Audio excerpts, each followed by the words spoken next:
Yesterday, one political clash between BJP and CPIM took place in Rajdharnagaro area under Kakraban police station, Gomati. In the clash, 3 shops and few vehicles have been damaged. Police immediately reached the spot and took the situation under control. In this matter, 2 FIRs have been registered.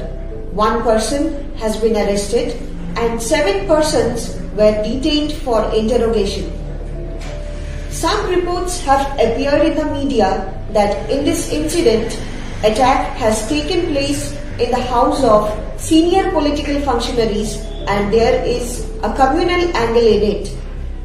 It is clarified that these reports are false and are not based on facts.